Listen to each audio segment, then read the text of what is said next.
조용한 어서 이야기입니다. 오늘은 제법 실상초를 잠시 쉬어갑니다. 그 대신 짧은 편지 한 통의 뜻을 하나하나 새겨보겠습니다. 시족인고 전답서입니다. 원내집보 리어서라는 이름으로 더 많이 불립니다. 어서전집 1116쪽에서 1118쪽까지 3쪽이 채 안 됩니다. 그런데 이 짧은 글 안에 우리 심행의 뼈대가 거의 다 들어있습니다. 부처의 지혜란 무엇인가? 번뇌가 그대로 보리가 된다는 말은 무슨 뜻인가? 그리고 부부가 함께 신심한다는 것은 무엇인가? 오늘은 이 3가지를 차례로 짚어보겠습니다. 문영 9년 서기로는 1272년 5월 2일의 편지입니다. 니치렌 대성인 51세 때입니다. 그 전에 9월 대성인께서는 다스노쿠치에서 목을 베일 자리에 앉으셨습니다. 그리고 살아남으신 뒤 사도로 유배되어 계셨습니다.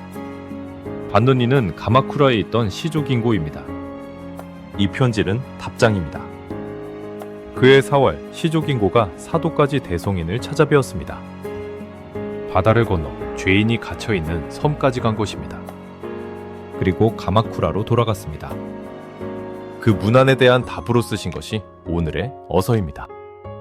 같은 해 2월에 쓰신 계목초도 시족인고에게 맡겨졌다고 전해집니다. 석 달 사이에 2통입니다. 대성인께서 이 사람에게 무엇을 맡기려 하셨는지 짐작이 갑니다. 먼저 편지의 첫머리부터 짚어나가겠습니다. 니치렌이 당한 여러 난에 대하여 위문해 주시고 전부터 변함없는 그대의 뜻 고마운 일입니다. 법화경의 행자로서 이러한 대난을 만난 것은 분하게 생각하지 않습니다. 아무리 많은 생을 받고 죽음을 만난다 하여도 이만한 과보의 생사는 없을 것입니다. 또 사막도와 사학치에 떨어졌을 이 몸이 지금은 생사를 끊고 불과를 얻을 몸이 되었으니 기쁩니다. 편지의 첫마디가 고맙다는 인사입니다. 그리고 곧바로 이어지는 말이 이것입니다. 분하게 생각하지 않습니다. 저는 이 대목에서 늘 걸음이 멈춥니다.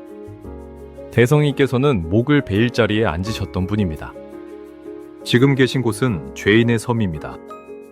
그 자리에서 쓰신 말씀이 분하지 않다는 것입니다. 분함이 없다고 하신 것이 아닙니다. 분함으로 삼지 않겠다고 하신 것입니다. 같은 일을 겪어도 그것을 무엇으로 삼느냐는 각자에게 달려 있습니다. 그 다음 말씀이 더 놀랍습니다. 아무리 많은 생을 거듭한다 해도 이만한 생사는 없다. 사막도로 떨어졌을 몸이 지금은 불과를 얻을 몸이 되었다. 난을 손해로 세지 않으시고 얻은 것으로 세고 계십니다. 저는 이것이 신심의 셈법이라고 생각합니다. 같은 일을 겪고도 남는 것이 다른 까닭이 여기 있습니다. 다음 대목으로 갑니다. 대성인께서는 히에이산의 이야기를 꺼내십니다. 교와 관은 해와 달과 같다. 교는 얕고 관은 깊다. 그러므로 단나의 법문은 넓고도 얕으며 해심의 법문은 좁고도 깊다.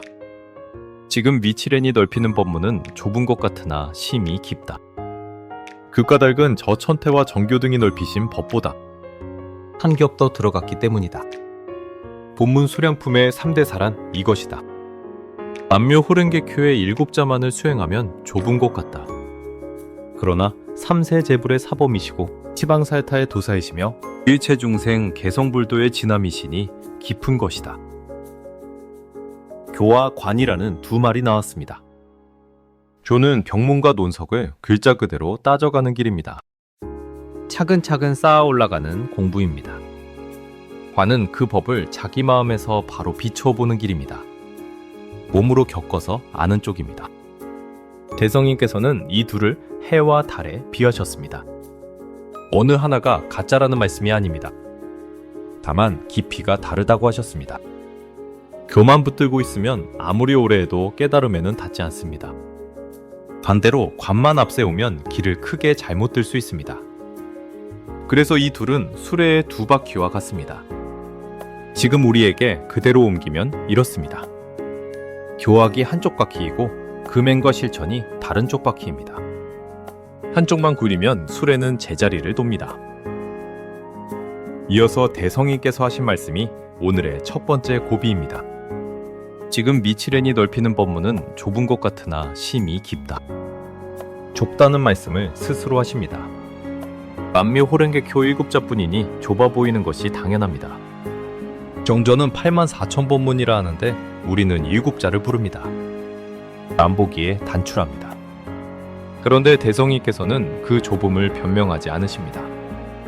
좁다고 인정하시고 그 다음에 깊다고 하십니다. 넓혀서 커 보이려 하지 않으십니다. 파 내려가서 뿌리에 닿는 쪽을 택하신 것입니다. 그 깊이를 3마디로 밝히십니다. 삼세 재불의 사범, 시방 살타의 도사, 일체중생 개성불도의 진함. 사범은 부처가 본으로 삼는 것입니다. 도사는 수행하는 일을 이끄는 것입니다. 진함은 아직 모르는 이에게 방향을 가리키는 것입니다. 갖는 사람의 자리에 따라 말을 바꾸신 것입니다. 같은 하나의 법인데 부르는 이름이 셋입니다. 삼세는 시간이고 시방은 공간입니다. 그리고 이체중생은 그 안에 사는 모든 처지입니다. 빠지는 자리가 없습니다. 이제 이 어서의 한복판으로 들어갑니다. 반편품의 재불의 지혜는 심심부량이라 하였습니다. 이 지혜란 무엇인가? 제법실상 10여 거성의 법체이니라. 그 법체란 또 무엇인가? 만묘호랭객효가 이것이니라. 경과지는 둘이면서 그러면서 둘이 아닌 부처의 내중이니라. 이는 대단히 중대한 법문이니라. 번뇌즈볼이 생사즉열반이라 함도 이것이니라. 대성이께서는 먼저 재불이라는 말을 크게 펴십니다. 진원종의 대일열에도 정토종의 아미타도 그 안에 넣으십니다. 과거와 현재와 미래의 모든 부처를 한자리에 놓으십니다. 그리고 묻는 곳은 재불이 아닙니다. 지혜입니다. 어느 부처가 높은가를 다투는 물음이 아닙니다. 무엇이 그분들을 부처가 되게 하였는가를 묻는 물음입니다. 그 답이 제법 실상이고 그 법체가 남묘호랭객효라는 것입니다. 이어서 경과지라는 말이 나옵니다. 경은 비추어지는 쪽입니다. 지는 비추는 쪽입니다. 바보열애가 경이고 석가열애가 지라고 하셨습니다. 보탑 안에 두 부처가 나란히 앉으신 그 모습입니다. 둘이면서 둘이 아니라고 하십니다. 어려운 말 같지만 우리 근행이 바로 그 자리입니다. 어본존이 경이고 그 앞에 앉은 나의 생명이 지입니다. 그 둘이 마주 닿는 곳에서 지혜가 열립니다. 그리고 대성이께서는 곧바로 말씀하십니다. 번뇌즈볼이 생사즉열반이라 함도 이것이니라. 번뇌는 없애야 할 것이라고 오래 배워왔습니다. 부를 거야 제가 식는다는 식입니다. 생사도 마찬가지였습니다. 생사의 바다를 벗어나야 열반에 든다고 하였습니다. 그런데 법화경은 반대로 말합니다. 번뇌가 있어야 보리가 있습니다. 고민이 사라진 자리가 깨달음이 아닙니다. 그 고민 자체가 깨달음으로 열립니다.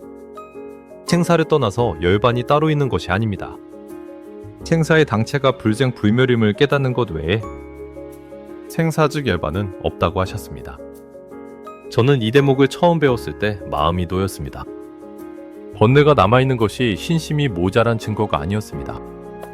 없애려고 애쓸수록 커지던 것이 부를 때마다 자리를 바꿉니다.